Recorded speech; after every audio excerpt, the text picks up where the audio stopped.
La prière du Notre Père est certainement la prière la plus connue dans le monde et la plus formulée ou récitée chaque jour par des millions de personnes. Néanmoins, il y a une question que je me suis posée. Cette prière qui prend tout au plus 1 minute, est-elle vraiment celle que Jésus a enseignée à ses disciples? Personnellement, je ne le crois pas. Car le Seigneur lui-même passait des heures et des nuits à développer le contenu de la prière du Notre Père quand il était devant la face de son Père. Ça a été mal compris. Et je crois que c'est pas juste. Il y a des gens qui se rassurent en faisant le Notre Père. Je vais même vous dire, je me suis rendu compte qu'on a inventé des chapelets. Et ce chapelet vous permet, quand vous êtes assis, de faire un Notre Père à chaque boule. Donc, s'il y a une centaine de boules sur le chapelet, vous priez 100 fois le Notre Père. Mais ce n'est plus la prière que Jésus nous a donné de faire. Elle prend tout au plus 1 minute. Et même si je veux être honnête avec vous, je me suis un petit peu amusé à la faire. En 30 secondes, c'est terminé. Alors, avant d'aller plus loin, je voudrais vous préciser plusieurs choses concernant la prière du Notre Père. Tout d'abord, cette prière n'a pas été enseignée à tous les humains. Ça doit nous faire tilt. C'est un de ses disciples qui lui a demandé « Enseigne-nous à prier comme Jean le Baptiste l'a enseigné à ses disciples. » Quand ils ont vu Jésus prier, ils se sont dit « Il a quelque chose que nous n'avons pas. » Et il parle à Dieu d'une manière que nous ne savons pas. Et il a demandé au Seigneur de lui donner une instruction. Alors je crois que le Notre Père est foncièrement réservé à ceux qui ont été engendrés par la foi à l'évangile de la grâce et donc qui sont nés de nouveau, c'est-à-dire aux véritables chrétiens. Il y a, je suis sûr, vous faites un sondage aujourd'hui dans le monde à des gens qui n'ont aucune foi, mais qui vont à l'église lors d'un baptême ou lors d'un enterrement. Et si le prêtre dit faisons un Notre Père, il est très très rare que même des païens ne le connaissent pas. C'est tellement court. Et on l'a tellement écouté dans les églises que les gens sont capables, sans avoir la foi, de citer Notre Père. C'est une prière que Dieu entend? Je ne le crois pas. Elle est réservée, cette prière, pour ceux qui sont nés de nouveau. Pourquoi? Parce que Dieu est devenu leur Père. Alors que pour les êtres qui sont aujourd'hui encore dans les ténèbres, Dieu n'est pas Père. Il est simplement Dieu, et encore, quand on le reconnaît. Ensuite, la prière du Notre Père n'est pas une prière publique, mais privée, comme l'a clairement dénoncé ou démontré Jésus dans les béatitudes de Matthieu. Vous savez, quand il a dit, quand tu pries, entre dans ta chambre et prie ton Père dans le lieu secret. Ce n'est pas une prière que l'on doit faire en public. Ce n'est pas une prière que nous faisons dans nos églises.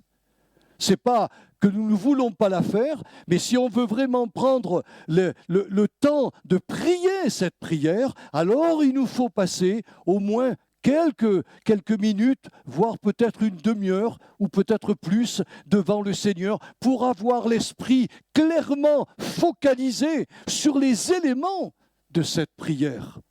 Elle est privée. Nous avons le droit de parler à notre Père et de lui dire ces choses. Puis la prière du Notre Père est une prière qui affirme notre entière dépendance du Seigneur pour l'ensemble de nos besoins vitaux. C'est une prière, si je la fais, c'est que je sais que je dépends de Dieu pour tout. Si vous dépendez de vous-même, de vos forces, de votre intelligence, de vos capacités et de vos dons, priez pas le Notre Père. Ça ne sert à rien. Ça ne sert à rien. Mais ceux qui vont prier le Notre Père vont le faire parce qu'ils savent leur dépendance de Dieu et que Dieu, les ayant créés, a décidé de pourvoir à tous leurs besoins. Je vous le prouve simplement par des exemples de la vie courante. Quand Dieu fit nos poumons, il a pourvu également à l'air pour les faire fonctionner. Quand Dieu nous a créés et nous a donné un estomac, il a aussi créé la nourriture appropriée pour cet estomac, pour nos besoins. Il en est de même pour l'ensemble de nos besoins spirituels, psychiques, matériels et physiques.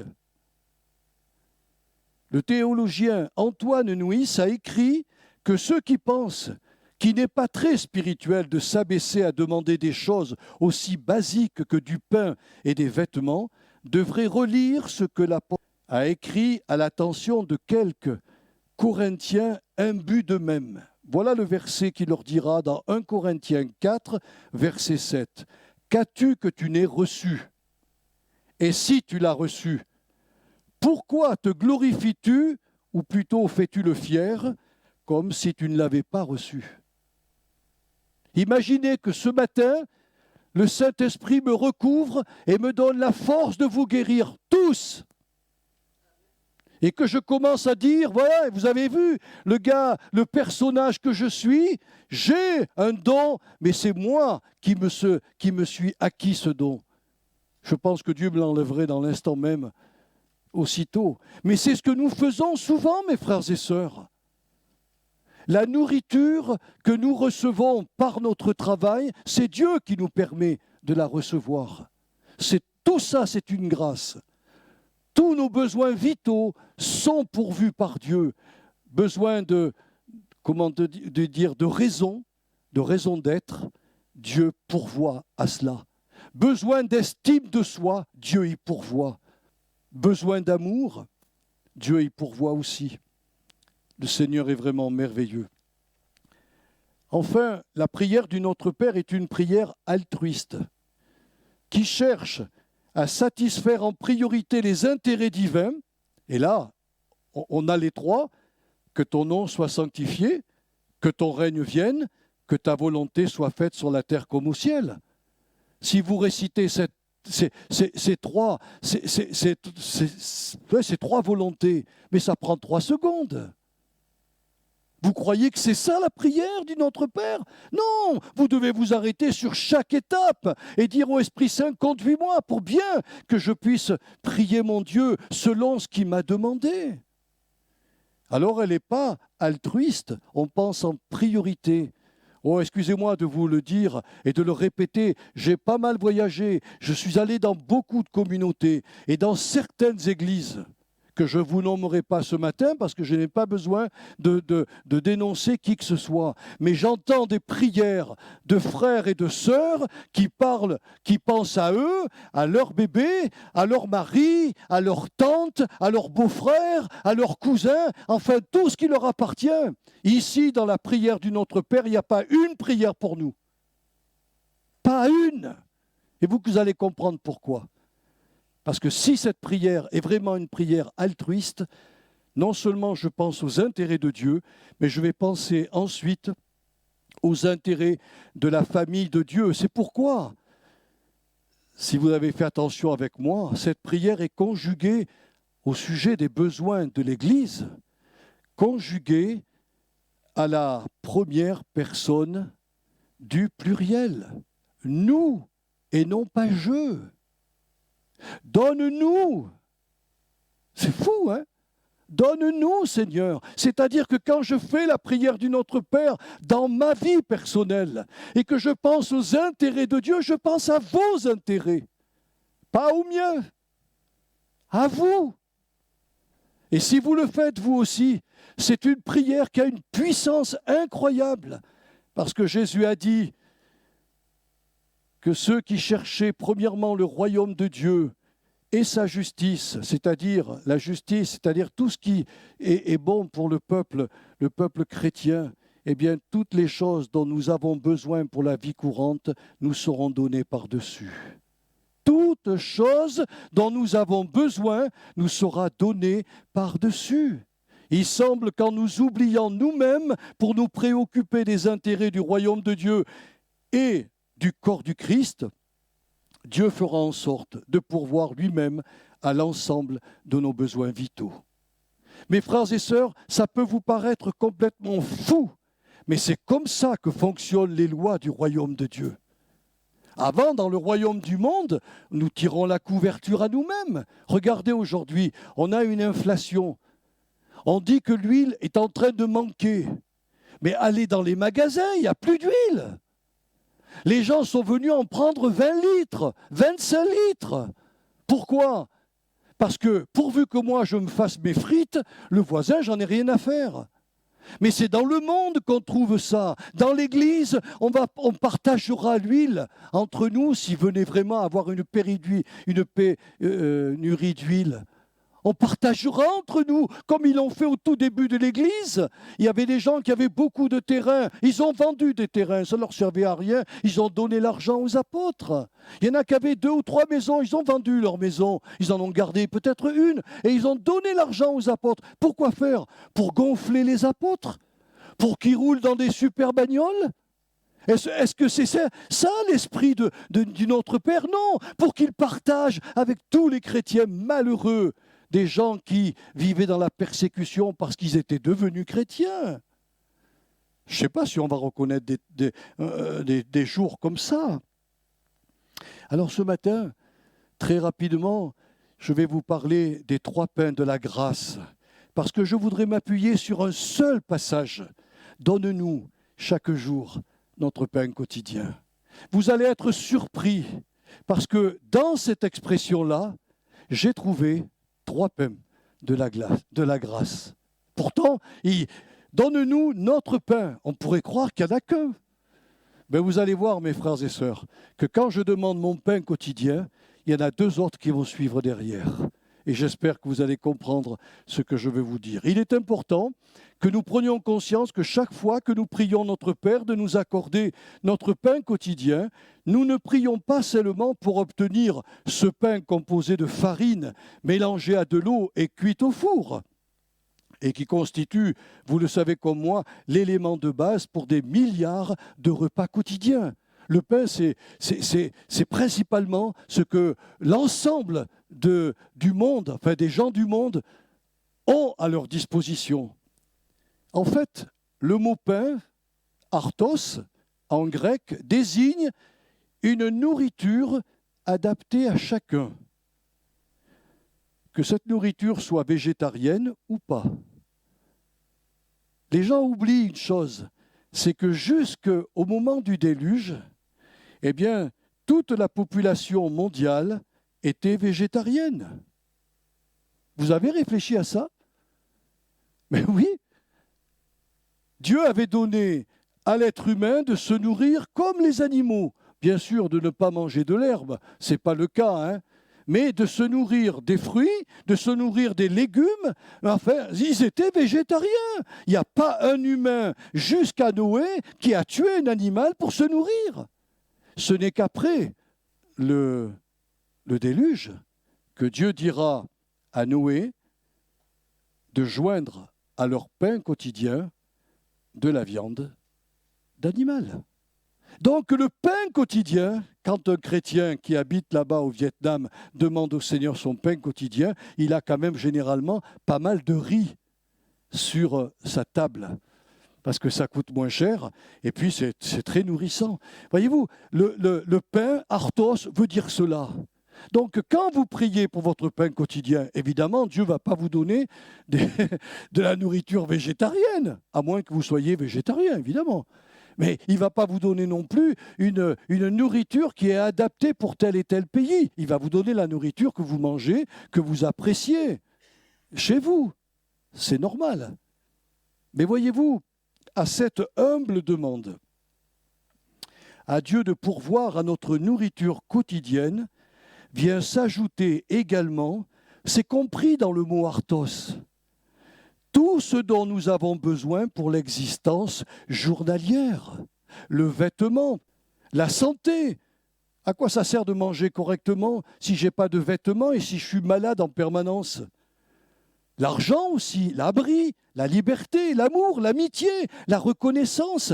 Tout cela, Dieu veut nous le donner avec le pain de chaque jour. Reconnaissons que les Israélites qui vécurent plus de 40 ans dans le désert ont traversé des périodes assez compliquées.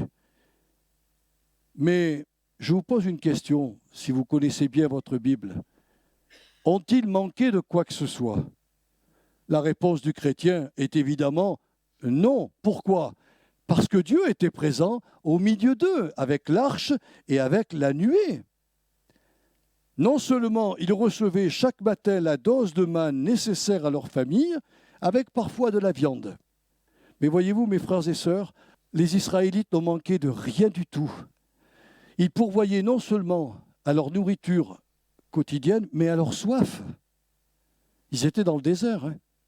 À leur abri, évidemment, ils dormaient sous des tentes, mais à la chaleur du jour, comme à la fraîcheur de la nuit. Aussi surprenant que ça puisse paraître, mais dans le désert, vous pouvez avoir 40 degrés la journée et avoir des moins 5 ou moins 6, voire plus, la nuit. Et Dieu les réchauffait. Il a pourvu à tous leurs besoins. Ils n'avaient pas besoin d'électricité. La nuée était suffisante. Le jour, elle s'étalait sur le camp d'Israël et ils avaient de l'ombre. Parce qu'en plein désert, c'est difficile de trouver des arbres. Mais la nuée leur faisait de l'ombre. Et la nuit, s'ils voulaient, ils n'allaient peut-être pas forcément au lit comme les poules. Vous savez, dans les campagnes françaises, comme l'huile était très chère, on ne mettait pas de l'huile dans les lampes. Il fallait dès qu'il faisait nuit, que les poules rentraient au poulailler. Et ben, nous aussi, on allait au lit.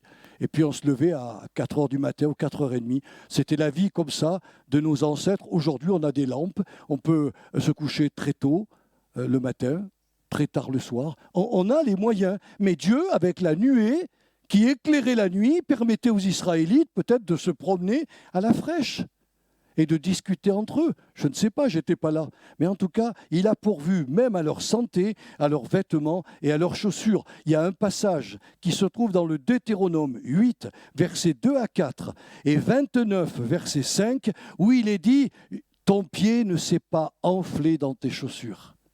Dieu a béni son peuple. Il a pourvu à tous ses besoins vitaux. S'il l'a fait dans l'Ancien Testament, pourquoi voudriez-vous qu'il ne le fasse pas dans le Nouveau Testament? Ça, c'était la première signification du pain. Le pain qu'on a besoin pour le physique et pour aussi notre existence quotidienne. Mais en priant pour notre pain utile justement à notre vie physique, il nous sera accordé aussi le pain nécessaire à notre croissance spirituelle, puisque Jésus a toujours dit à ses disciples, « Je suis le pain de vie. Celui qui vient à moi n'aura jamais faim, et celui qui croit en moi n'aura jamais soif. » C'est formidable, mes bien-aimés. Mais la question que je me pose, je suis un homme de questions, je me pose des questions. Et le Saint-Esprit me donne les réponses. Elles sont simples. Où allons-nous trouver ce pain-là? Vous savez très bien qu'un tel pain ne se trouve pas chez votre boulanger préféré. Où nous trouvons ce pain spirituel? Premièrement, dans la communion intime avec le Seigneur, dans notre lieu secret. Là, pendant qu'on prie pour notre pain de chaque jour, pour notre vêtement, notre nourriture, nous est donné en même temps, par l'Esprit Saint, le pain de vie. Je peux goûter à Jésus-Christ comme un pain qui va me faire grandir dans ma vie spirituelle. Puis on a aussi ce pain, nous le trouvons dans la sainte parole de Dieu, dans sa Bible. C'est incroyable, la Bible est une nourriture. Ce n'est pas une lecture simplement, mais bien aimé, c'est une nourriture. Je dévore la Bible. Je suis un amoureux de la Bible. Et quand j'ai commencé mes études, il y a maintenant fort longtemps, j'avais sur l'idée d'envoyer à tous les pasteurs africains et aussi à des pasteurs en Suisse et partout. J'étais un étudiant, hein, donc j'étais en formation, mais plus j'étudiais, je sentais le besoin d'écrire pour donner cette nourriture aussi que j'avais acquise, la donner aux autres. Et j'ai dit, Seigneur, il me faut un titre. Et voilà que je lis la lettre aux Romains au chapitre 16, et je trouve qu'il y avait un homme qui s'appelait Philologue. Et philologue, ça veut dire celui qui aime l'érudition ou la parole de Dieu. J'ai dit, Seigneur, c'est moi. Mon nouveau nom, c'est Philologue. Alors on a ouvert une association qu'on a appelée Philologue, et qui existe d'ailleurs toujours. Mais voyez-vous, j'ai découvert dans la Bible la nourriture dont j'avais besoin. Et puis le Seigneur m'a conduit à aller même chercher avec des théologiens qui avaient beaucoup plus de connaissances que moi, puisqu'ils avaient, eux, étudié le grec et l'hébreu dans tous les détails. Je suis allé vers eux pour me nourrir de ce qu'ils avaient compris de la Bible. Mon épouse est là pour vous le dire. J'ai une bibliothèque à la maison, je ne peux même pas vous dire le prix, mais j'ai des livres sur tous les théologiens actuels et anciens. Et je peux vous dire que quand je vous prêche la parole de Dieu, je ne prêche pas n'importe quoi. Je vais me documenter pour savoir si ce que je vais vous dire est réellement vrai, si les anciens avaient compris ces choses. Et parfois, j'ai eu de nouvelles révélations en allant consulter ces théologiens. Alors évidemment, ce n'est pas réservé à tous les chrétiens, je peux le comprendre. Aujourd'hui, nous avons des livres qui nous parlent de toutes sortes de choses. Vous voulez un livre sur le mariage, vous avez ce qu'il faut dans les boutiques évangéliques. Vous voulez un livre sur les sciences occultes, vous avez tout ce qu'il faut dans les librairies chrétiennes. On peut se documenter. La nourriture n'est pas simplement tirée de la Bible, mais aussi chez ceux qui ont compris des choses et qui nous les ont rapportées. Oh, que Dieu soit vraiment béni. Et évidemment, le troisième lieu dans lequel nous trouvons ce pain spirituel, c'est dans notre église locale, où nous nourrissons des prédications et des enseignements qui nous sont nécessaires à notre croissance. Vrai ou pas vrai, mes frères et sœurs? J'ai amené pratiquement 80% de cette église au Christ avec mon épouse. Et le Seigneur, je n'avais jamais compris cela, hein. Les serviteurs de Dieu, quand je suis venu dans cette ville en 82, m'ont posé les mains sur moi et une vision leur est apparue. Ils ont vu 3 doigts de Dieu sur ma vie et celle de mon épouse. 3 doigts de Dieu, qu'est-ce que ça veut dire? Ils n'ont pas su me le dire, hein. Je leur ai dit, c'est quoi? Ils me disent, on ne sait pas. Mais on a vu, à 2 reprises, ils ont prié pour moi, sur une distance d'1 mois ou 1 mois et demi, la même vision est revenue. 3 doigts de Dieu. Et bien, quand on a ouvert l'évangélisation à Saint-Yor, j'ai commencé à être un évangéliste. Je suis devenu rapidement le pasteur des âmes gagnées et je suis devenu aussi leur enseignant. Voyez-vous, l'Église est l'endroit où nous trouvons, parce que nous avons plusieurs frères, plusieurs sœurs qui ont de la connaissance et qui peuvent, soit par prophétie, soit par instruction, soit par révélation, ou soit par prédication, nous nourrir spirituellement.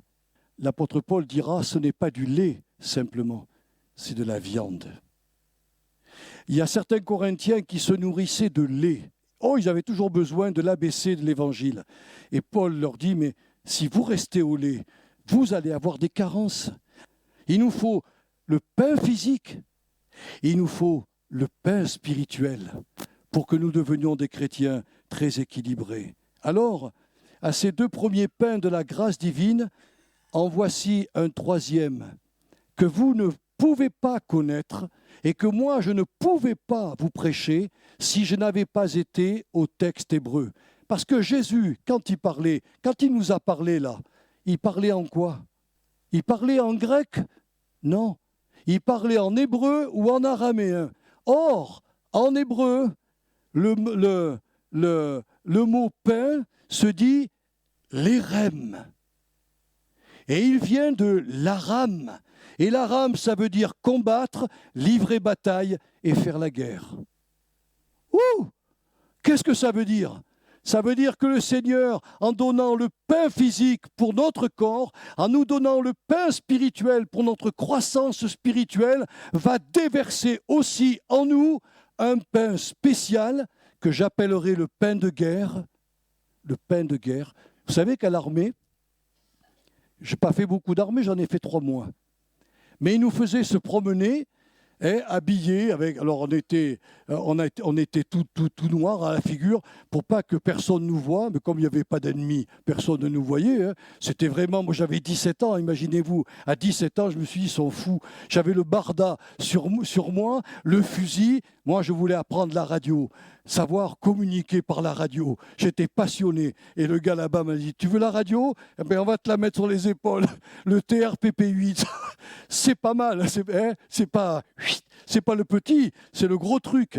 Et puis, on faisait des marches et des machins. Et quand ils nous envoyaient faire ces missions, ils nous donnaient comment on appelait ça, un truc de survie s'il nous arrivait un problème. Et dans cette petite boîte de survie, il y avait de l'alcool, il y avait des cigarettes, il y avait du machin qui était bon, pas très bon, et on avait un pain de guerre.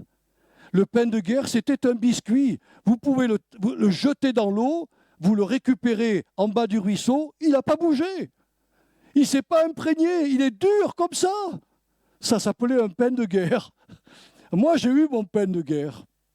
Eh bien, le Seigneur, quand nous prions pour ces 2 premiers pains, il en ajoute un 3e. C'est un pain particulier qui va nous permettre justement de combattre. Nous allons pouvoir livrer combat, une bataille à la mentalité des athées et des incrédules de ce monde. C'est écrit dans 2 Corinthiens 10, versets 3 à 6. Il y a dans la tête des gens des murailles de raisonnement, des murailles qui viennent dans l'intelligence des hommes. Et nous, chrétiens, nous avons ce pain que le Seigneur nous donne pour que nous livrions bataille à cette mentalité. Je n'ai pas besoin de suivre la mentalité du monde. J'ai une mentalité tellement merveilleuse dans la Bible. Et voyez-vous, on a besoin de livrer bataille. Quand on se trouve devant des gens qui sont des raisonneurs de ce siècle, pas facile de leur expliquer l'Évangile. Eh bien, on doit mener bataille contre ça. Alors, on ne va pas leur dire, tu sais, je suis en guerre contre ta mentalité, je te la lie, je te la détruis. On ne va pas leur dire ça, vous comprenez bien, qu'on n'est pas des fous quand même.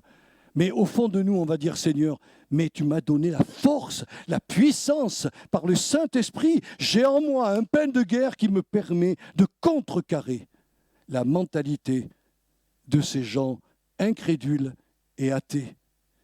Ce pain de guerre nous permettra aussi de livrer bataille aux forces du mal qui sans cesse assaillent nos esprits de pensées mauvaises pour nous faire des choses mauvaises. L'esprit humain est ainsi conçu, mes bien-aimés, que les esprits qu'on ne voit pas, qu'on appelle les démons, qui n'ont pas de corps, mais qui ont une mentalité pourrie, traversent nos esprits tous les jours. Ils peuvent traverser nos esprits au travers d'une société dans laquelle je travaille. Ils peuvent nous polluer au travers de la télévision, au travers du cinéma, au travers du théâtre. Ils traversent nos esprits. Traversent. Et en traversant, ils sèment dans nos esprits de mauvaises choses, qui nous poussent à faire des mauvaises choses et qui déplaisent à Dieu. Eh bien, voyez-vous, quand on prie notre Père pour le pain quotidien, il nous donne la puissance de livrer bataille et de remporter la victoire à ces forces du mal qui nous assaillent. Nous avons le droit de leur dire « Je ne veux plus ces choses-là ». Et quand vous livrez bataille, elles sont obligées de se taire. Oh, elles vont revenir, parce qu'alors s'il y a des pensées ou des esprits persévérants, c'est bien eux. Regardez ce qu'il est dit sur Jésus, qu'après l'avoir tenté 40 jours et avoir évidemment perdu la bataille, il a dit se retira en attendant un moment plus favorable. Mais Dieu nous donnera toujours la victoire. Il est dit aussi que nous devons livrer bataille aux convoitises charnelles qui font la guerre à nos âmes. C'est écrit dans 1 Pierre, chapitre 2, verset 11. Oui, vous avez des convoitises en vous. Moi, je suis bourré de convoitises qui font la guerre à mon âme. Si jamais je les écoute, si jamais je les mets en pratique, je me prends des baffes. Je suis triste après. Eh bien, nous avons la puissance du Saint-Esprit grâce à ce pain de guerre que notre Père nous accorde. Quand nous prions pour avoir le pain quotidien, eh bien, on peut livrer bataille aux convoitises charnelles qui nous font la guerre et remporter la victoire. Et enfin, le dernier point que je voulais vous dire ce matin, c'est que ce pain aussi, ce pain de guerre, nous permettra de livrer bataille à toutes les hérésies qui veulent s'imposer à nos cœurs à travers l'enseignement des faux prophètes et des faux enseignants qui pervertissent la saine doctrine qui a été transmise aux saints une fois pour toutes et pour toujours, nous dit Jude dans son verset 3 et 4. Là, il dira, livrez la guerre. J'ai eu le désir par le Saint-Esprit de vous écrire cette lettre, dit Jude, le frère de Jésus, pour vous dire, faites la guerre aux hérésies. Aujourd'hui, dans nos églises sont venus ici sur le pupitre des gens qui n'étaient pas des nôtres, qui nous annonçaient des hérésies.